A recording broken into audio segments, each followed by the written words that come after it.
भगवान शिव के भक्तों की कोई कमी नहीं है। भगवान शिव के भक्त उन्हें खुश करने के लिए कई तरह की चीजें चढ़ाते हैं, जिनमें से धतूरा भी एक है। धतूरा और उसके फूल भगवान शिव को बहुत ही प्रिय हैं।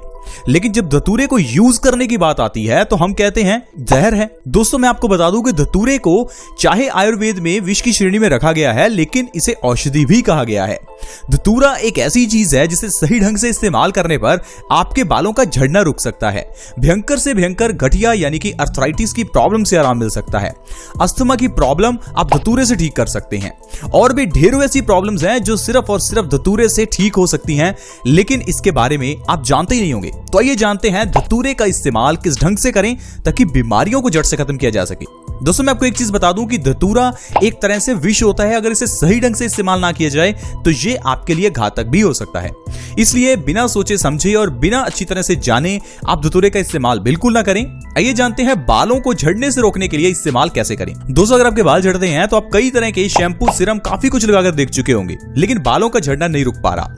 आप क्या कीजिए, अगर आपको गंजापन तक आ चुका है, आपके बाल बिल्कुल ही झड़ चुके हैं, तो आप धतूरे का रस निकाल लीजिए। धतूरे के रस को अपने बालों की जड़ों में लगाइए। हफ्ते में 2 दिन और 1 महीना ऐसा करने से आपके गंजे सिर पर भी बाल आ सकते हैं। दोस्तों इतना बढ़िया ये नुस्खा है, आयुर्वेदिक नुस्खा है, आप इसको जरूर ट्राई करके देखें। आपके झड़ते हुए बाल 15 से 20 दिनों में झड़ना बंद हो जाएंगे और 1 महीने में तो गंजे सिर पर भी बाल उगने शुरू हो जाते हैं। दोस्तों आप इस नुस्खे को जरूर अप्लाई करें। अब बात करते हैं गठिया की प्रॉब्लम की। गठिया यानी कि अर्थराइटिस, जिसमें जॉइंट पेन बहुत ज्यादा होता है, आपको चलना फिरना मुश्किल हो जाता है। कुछ लोग तो ऐसे हैं जिनको करवट लेना तक मुश्किल हो जाता है। दोस्तों गठिया की प्रॉब्लम से छुटकारा पाने के लिए धतूरे के बीजों के तेल से आपको मालिश करनी है। अगर आप धतूरे के बीजों के तेल से मालिश करते हैं तो इससे आपके गठिया की प्रॉब्लम 1 से 2 महीने में जड़ से खत्म हो जाएगी। अब किसी को अगर भयंकर से भयंकर गठिया है, या आपके जोड़ों में, आपके घुटनों में बहुत दर्द रहता है, आपसे चल फिर नहीं पा रहे हैं, आपको चलने में दिक्कत आती है, आप एक बार जरूर धतूरे के बीजों के तेल का मालिश करके देखें। आपको इससे बहुत ज्यादा फायदा मिलेगा। इसके अलावा दोस्तों अगर आप अस्थमा के मरीज हैं, अस्थमा की प्रॉब्लम में सांस लेने में बहुत दिक्कत आती है। आजकल के पोल्यूशन के कारण और हमारी इम्यूनिटी कम होने के कारण अस्थमा की प्रॉब्लम हो जाती है। आपको अस्थमा की प्रॉब्लम के लिए धतूरे की भस्म यानी कि उसकी राख का आधा ग्राम और उसको शहद में मिलाकर सुबह खाली पेट लेना है। आधे ग्राम से ज्यादा बिल्कुल भी नहीं लेना। आपको सिर्फ और सिर्फ धतूरे की जो राख है उसका आधा ग्राम और बीच में 1 चम्मच शहद का मिलाकर उसे सुबह खाली पेट लेना है। ऐसा लगातार 1 महीना करने से अस्थमा की प्रॉब्लम जड़ से खत्म हो जाती है। अगर आपको पिछले 1 साल, 2 साल, यहाँ की 10 साल से अगर आपको ये प्रॉब्लम है तो वो भी आपकी ठीक हो जाएगी। प्लीज आप इस चीज को जरूर ट्राई करें। अगली चीज है दोस्तों दाद, खाज, खुजली को ठीक करने के लिए। कभी भी अगर आपकी स्किन के ऊपर दाद, खाज, खुजली जैसी कोई भी प्रॉब्लम हो तो धतूरे की पत्तियों का रस निकालकर उसे अपनी स्किन पर लगाइए। यानी कि स्किन से जुड़ी हुई प्रॉब्लम्स के लिए धतूरा बहुत ही अच्छा है। धतूरे के अलावा भी दोस्तों ऐसी ढेरों चीजें हैं जो पूजा पाठ में इस्तेमाल होती हैं और वो सारी औषधि हैं, जैसे कि कनेर, इसके अलावा गेंदे के फूल। दोस्तों ढेरों ऐसी चीजें हैं, लेकिन हम इन चीजों को समझ नहीं पाते, इसलिए हम धर्मों को अंधविश्वास समझते हैं। हम कहते हैं कि धतूरे को भगवान शिव को चढ़ाने से क्या होगा। दोस्तों चीजों को, आयुर्वेद को धर्मों से जोड़ा गया ताकि इंसान आयुर्वेद का पालन कर सके, ये नहीं कि उसे अंधविश्वास कहे। अब जैसे कि अगर आपको सूजन की प्रॉब्लम है तो उसमें आप धतूरे का रस सूजन वाली जगह पर लगाइए, इससे आपकी सूजन बिल्कुल ठीक हो जाएगी। अब आप ही सोचिए, जब धतूरा आपके लिए इतना फायदा कर सकता है तो ये पूजनीय ही हुआ। इसके अलावा दोस्तों इनफर्टिलिटी की प्रॉब्लम में भी ये बहुत फायदा करता है। मेल्स में इनफर्टिलिटी होने पर आपको धतूरे के बीज के तेल से मालिश करनी है। ऐसा करने से आपकी शरीर में ताकत आएगी और इनफर्टिलिटी की प्रॉब्लम दूर हो जाएगी। तो दोस्तों इस तरह से आप धतूरे के जरिए ढेरों बीमारियों को ठीक कर सकते हैं। दोस्तों धतूरे के अलावा पूजा पाठ में इस्तेमाल होने वाली चीजें जैसे कि लौंग, इलायची, ये भी अपने आप में औषधि हैं। दोस्तों हमें कहा जाता है कि खाली पेट ही मंदिर जाना चाहिए, नंगे पांव ही मंदिर जाना चाहिए। क्या आपने कभी सोचा कि ऐसा क्यों कहा जाता है? खाली पेट मंदिर जाने का मकसद क्या है? दोस्तों खाली पेट मंदिर जाने पर जब मंदिर में आपको चरणामृत मिलता है, आपको लौंग, इलायची का प्रसाद मिलता है, ये सारा प्रसाद खाली पेट खाने से बॉडी स्वस्थ रहती है। इसीलिए कहा जाता है कि खाली पेट जाना चाहिए। खाली पेट जब आप लौंग खाते हैं तो ये आपकी बॉडी को फायदा करती है। खाली पेट जब आप चरणामृत लेते हैं तो वो आपको फायदा करता है। क्योंकि दोस्तों आपने देखा होगा चरणामृत को तांबे के बर्तन में रखा जाता है। चरणामृत में तुलसी का पत्ता डाला जाता है। इसीलिए दोस्तों चरणामृत को अमृत कहा जाता है। आप ये मत समझे कि चरणामृत लेने से होगा क्या।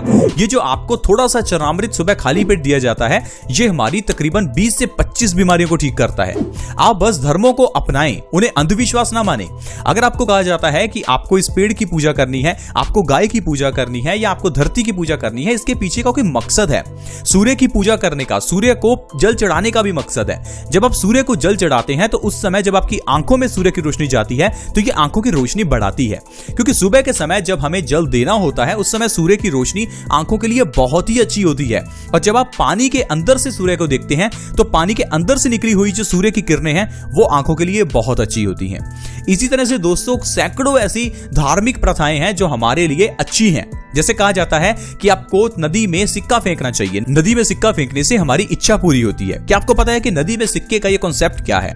दरअसल दोस्तों पुराने जमाने में तांबे के सिक्के होते थे और तांबे के सिक्के को जब नदी में फेंका जाता था तो तांबे की दोस्तों ये प्रॉपर्टी है कि ये जो पानी है उसकी एक तो गुणवत्ता बढ़ा देता है, उसे साफ कर देता है और उसके अंदर कॉपर का कंटेंट बढ़ जाता है।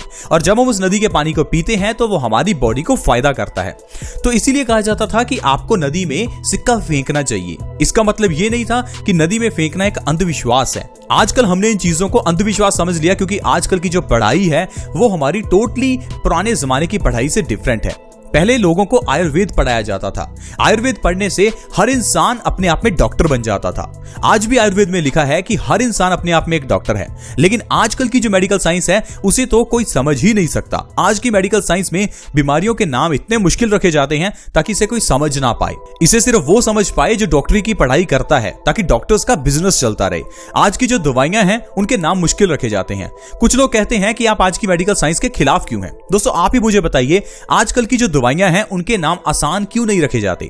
जो दवाइयों के अंदर के सॉल्ट्स हैं उनके नाम सिंपल क्यों नहीं रखे जाते? क्यों नहीं समझाना चाहते? क्योंकि अगर हर बंदा उस चीज को समझ गया तो डॉक्टर्स के पास कौन जाएगा, कौन इनकी दवाइयां लेगा? इसीलिए दोस्तों ये बिजनेस है, आप इस बिजनेस में मत फंसिए। आपको सिर्फ आयुर्वेद की ओर जाना है, क्योंकि आयुर्वेद में बीमारियों को 3 दोषों में रखा गया है, वात, पित्त और कफ। यानी कि आपको अगर 100 बीमारियां भी हैं तो वो 100 बीमारियां नहीं है, आपको सिर्फ 3 ही बीमारियां हैं। या तो आपको वात की प्रॉब्लम होगी या पित्त की या फिर कफ की। तो सोल्यूशन वात, पित्त और कफ का करना है, ना कि सोल्यूशन करना है 100 बीमारियों का। लेकिन आजकल एग्जैक्टली हो यही रहा है कि हम 100 बीमारियों का इलाज कर रहे हैं। कोई डायबिटीज का इलाज करवा रहा है, कोई थायराइड का, कोई बालों के झड़ने का, कोई पिंपल्स का, तो कोई दांतों के दर्द का। क्या आपको पता है कि अगर आपको थायराइड है या आपको डायबिटीज है तो इन दोनों बीमारियों के पीछे का कारण आपकी बॉडी में पित्त का बढ़ना है। लेकिन डॉक्टर आपको डायबिटीज के लिए दवाई अलग देगा, थायराइड के लिए दवाई अलग देगा। थायराइड में भी वो आपको कहेगा कि आपको हाइपोथायराइड है या आपको हाइपरथायराइड है। उसमें फिर वो आपको कहेगा कि आपको मोटापा आ चुका है, आप पतले हो चुके हैं, आपको इतना कुछ खाना है, आपको इस तरह के सप्लीमेंट्स लेने हैं, पता नहीं क्या कुछ बताएगा। लेकिन मैं आपको बता दूं कि थायराइड और डायबिटीज दोनों के पीछे का कारण है हमारी बॉडी का हार्मोनल इंबैलेंस। बॉडी का हार्मोनल इंबैलेंस तब होता है जब हमारी बॉडी में पित्त बढ़ जाता है। पित्त का मतलब है हमारी बॉडी में एसिड बढ़ जाता है। अगर आपकी बॉडी में एसिड की मात्रा ज्यादा है तो आपको जरूर डायबिटीज हो सकती है। इसलिए हमेशा ध्यान रखें कि ऐसी चीजें खाएं जिसमें एसिड की मात्रा कम हो। तो दोस्तों इस तरह से स्वस्थ रहना बहुत ही आसान है। हम आपको हमेशा यही कहते हैं कि हर इंसान अपने आप में डॉक्टर बन सकता है, हर इंसान स्वस्थ रह सकता है। बस आपको ये समझना होगा कि स्वस्थ कैसे रहें। अगर आज की मेडिकल साइंस के अकॉर्डिंगली चलेंगे फिर तो आपको डॉक्टर्स पर ही निर्भर रहना पड़ेगा। लेकिन पुराने जमाने में लोग डॉक्टर्स पर निर्भर नहीं थे। पुराने जमाने में लोग घर पर ही बीमारियों का इलाज करते थे। क्या आपको लगता है कि पुराने जमाने में सर्दी, खांसी, जुकाम होने पर लोग डॉक्टर के पास जाते थे?